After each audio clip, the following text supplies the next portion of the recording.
why is this bird trying to eat this woman? Because at this point, I think it's fair to say that Wanda's not the only person controlling the reality in Westview. She's being manipulated by two opposing forces. Hey YouTube, welcome back to SIBZ, West Coast, East Coast siblings. If you're new to the channel, welcome. We do lots and lots of reviews and chit chat on all things movies and television. Today we are getting into Wandavision episode 3. Also, don't forget to check out our sister channel, The Latta Quente Ledger, because they'll be doing a more in-depth kind of review of the episode, and we are getting straight into the juicy stuff. We're gonna be looking at the Easter eggs, any kind of tidbits or information that we can get about how this relates to the bigger MCU. So let's get into it. We're moving into decade 70 now. Elizabeth Olsen said this was one of her favorite episodes to shoot, and we totally see why. Wanda is pregnant. Now, we're gonna get into some of the spoilers that we saw specifically that have to do with her pregnancy, and then we'll move on from there.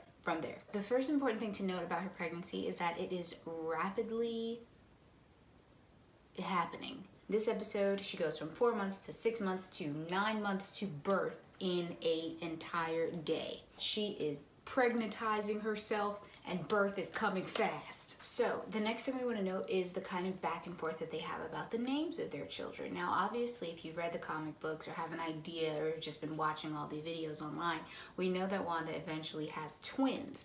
Now whether or not these twins are real, we'll jump into in a second, but Wanda and Vision are arguing about the name of the baby. She says she wants Tommy because it's an all-American name, and this kind of further cements this idea that Wanda is creating this universe and she wants it to be sort of like the all-American dream with 2.5 kids and a dog. Obviously they have 2 kids, they have surprise twin boys, and their twin boys are the exact same names as the 2 of them in the comic book.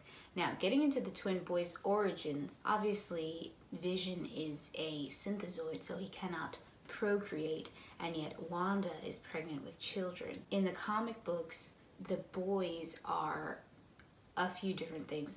They're a manifestation of shards of Mephisto's soul. We haven't heard anything specific about Mephisto in the show, but there are a lot of theories going on about Mephisto being the big bad for this episode and maybe even all of Phase 4 of Marvel, but we don't know that for sure yet. So keep an eye on who those boys, where they come from. The big question is, who is their father?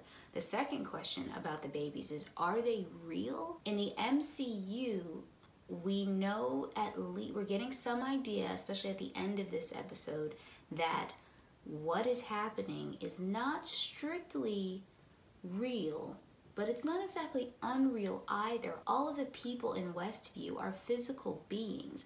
None of them are imaginary. So the question is, are these babies actually real? Another Easter egg is when Vision is reading the baby book, the outside of the book says Better Hopes baby book. So obviously for Wanda, she's trying to make a better world for herself, one in where she has Vision, she has children. So I think that's just a little Easter egg to solidify sort of Wanda's hopes and dreams are coming to life in the birth of this baby or these babies. The last thing about the pregnancy I want to note is that the boys are babies, right? We see them born, they're physically there, but we never see them mature beyond being babies in all of the trailers. So we wonder what happens to them. Are they continuing to rapidly age like the pregnancy was? Or was the pregnancy so fast and now the boys will age regularly? Question that needs an answer. The next thing we want to key in on in this episode is Agnes. There have been a lot of rumors going on that Agnes is Agatha Harkness in the comic books, who is like Wanda's witchy mentor and teaches her a lot of things, and in fact is the one who tells Wanda that the boys are just a manifestation of her imagination. We don't know if that'll happen yet in this, but we know that Agnes knows something. She is acting outside of everyone else in the town, except for maybe Herb, which is very interesting. See, Agnes and Herb are standing outside the house, and Vision sees them towards the end of the episode, and he thinks something strange is going on. They're sort of whispering conspiratorially towards each other, and Vision goes over and talks to them. Agnes asks him about Geraldine. We will get into Geraldine next, but for right now, Agnes is questioning why Geraldine is there, and she cuts off Herb when Herb says, oh, Geraldine is here because we're all, and then she's like, so we know for sure that Agnes knows something important, and it's almost like she knows more than all of the other townspeople like Herb know. Even though all of the other townspeople like Herb, they must suspect that something is going on. Next, we're getting into Geraldine. So obviously Geraldine played a huge part in this episode. She is the reason that we now know that Westview is not only a place in a mental sort of space for Wanda, but it is a physical place in actual reality, which is great, because I was always like, has Wanda created a pocket universe? Has she made an alternate reality? Is this all in her mind? Like, what is happening? So with Geraldine getting physically kicked out, we know that it's a physical space, and we also know that Sword is outside of it, monitoring it. But we'll get to that in a second. Right now, we want to talk about Geraldine and the things that she reveals for us. One, we know that Geraldine is Monica Rambeau, who is the daughter of the friend of Captain Marvel. We know from the comic books that the little girl, grows up to be a sword agent. Actually, I think she is a shield agent, but for this purpose, she's a sword agent. And we know that Sword is the outer space arm of shield. Sword in the comic books stands for Sentient World Observation, SWO, Response Department. But in the MCU, it stands for Sentient Weapon Observation Response Department. And that distinction is very important. If they're Sentient World, they're just looking at the world, you know, kind of like a shield around the world. But if they're Sentient Weapon Observation, it sounds more like S.H.I.E.L.D. is now going on the offense, like Nick Fury has been talking about in a lot of the Marvel movies. They need to be preemptive in terms of the defense of the planet. And it seems like that is what Sword is doing. Now the question is Wanda the sentient weapon that they're taking this preemptive strike against? So, we know that Geraldine / Monica works for Sword, and we see that in the necklace that she wears throughout the episode. Wanda, after she's had the babies, all the excitement, she's looking at the babies and she's like, oh, they're twins. I'm a twin. I had a brother. And then Geraldine says, oh yeah, your brother's name is Pedro. Pedro. And that's what sparks Wanda's response. And she's like, what did you say? And Geraldine is like, I don't know. It's almost like as soon as Geraldine said it, she forgot it. But Wanda didn't forget it. And she keeps pushing her about it. And then she asks Geraldine who she is. And Geraldine says, I don't remember.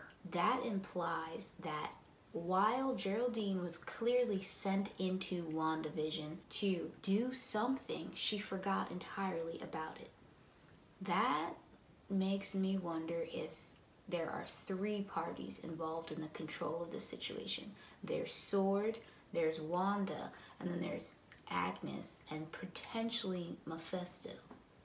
Another big thing that we notice with Geraldine is that the stork that is kind of putzing around in the background while Geraldine is giving her maybe important monologue about her boss Haddix, the stork won't go away. Wanda keeps trying to poof it out of existence and it won't go. That's another thing that makes me think that she's not the only person in control of this universe. And then it grabs Geraldine's pant leg, and at first I'm like, why is this bird trying to eat this woman? But then I realized that it's trying to pull her away. It's trying to pull her out. To me, that is a sign that one of the 2 parties is trying to get Geraldine out, and it's either Agnes / Mephisto maybe, who is trying to get Geraldine out because she is once again ruining Wanda's perfect little world, or it is Sword trying to get Geraldine out because she's like, yo, pull back. We don't know. Either way, we know that it fails because Wanda chucks her out of the universe. Biggest thing is these potentially 3 entities that are kind of working in Westview. So when Geraldine gets chucked out, obviously the screen changes. Now it's widescreen, and that symbolizes that we are now in the physical, actual MCU in the current timeline. That is super, super helpful because now we know for sure that Westview is a place that Sword has constructed. Its purpose not yet revealed. However, there are lots of theories going on online that Doctor Strange constructed it to help Wanda deal with the passing of Vision. Although I don't think Vision's dead, because in the trailer it looks like Wanda's fooling around with the Mind Stone and maybe reconstruction. But we'll get into that in a different episode. But right now, Sword seems to be in control of Westview. And we know that because when Geraldine gets chucked out, there are a bunch of Sword people just right around encamped in the area. So it seems like Sword is responsible for the physical location of Westview. We even see the sign outside of kind of where they're encamped. Now, Westview is encompassed by some sort of thick-looking mental bubble layer that also kind of fixes like a television screen. They definitely created this sort of like Truman Show reality for Wanda to live in. You have in the second episode, remember, over the radio, someone saying, "Wanda, who is doing this to you?" Something is happening to Wanda, and I would argue that whatever Sword's original intention was for Westview has gone sideways, and that's where Agnes, potentially Mephisto, drop in. Somehow, this is just a theory, you guys, let me know what you think in the comments, but Mephisto has somehow infiltrated all of this and is using Agnes to kind of manipulate things to an end we're not sure of yet, but we know it's got to have something to do with the babies, because Agnes steady be pushing for Wandavision, you know, to get them babies out. Last thing is, what is going on with Hydra? Does Wanda's subconscious think that Hydra is doing this to her instead of Sword? We know in the movies that Hydra had infiltrated S.H.I.E.L.D., but have they once again infiltrated Sword? We're only saying this because of that awesome, crazy, weird soap commercial. This woman, and in essence it's Wanda, whose life is completely out of control, and she takes a deep bubble bath and it sort of takes her to a new world. I believe the slogan was, "Find the goddess within." Is Hydra using Sword, and they are manipulating Wanda to get to the next level of her powers, or to force these godlike powers to come out of her? Because we know that Wanda is a beastie, what with her reality alternating powers. But there are a lot of strange things, and Vision is asking a lot of questions, and he is putting pieces together, and Wanda seems to be just chucking them aside, or just brushing over them, or even outright annoyed with him. The last thing I'm going to point out too is Wanda's control of Vision. So Vision starts questioning things, and Wanda literally just bloop, just fixes it, rewinds time and pushes it away. Now, a good question is it Wanda doing that, or is it the other person who's controlling the reality? There's another entity in there, and that entity is kind of controlling, or is at least trying to push Wanda, manipulate her into a certain direction, and that direction is clearly in opposition to Sword. That is pretty much all that I got from this episode. I'm sure there's loads more, and always it's better the second time around. So let me know what you guys think in the comments. Throw out all of the spoilers and Easter eggs that you found. Give me your theories and let me know what's going on. And don't forget to check out our sister channel, the La Quente Ledger, to get a kind of nice overview of what exactly happened in this episode. Don't forget to like this video if you like this video, comment, subscribe, and click the bell so you can be notified of all the new content that we put up here on SIBZ, including next week's coverage of WandaVision episode 4. Okay guys, that's it. Bye.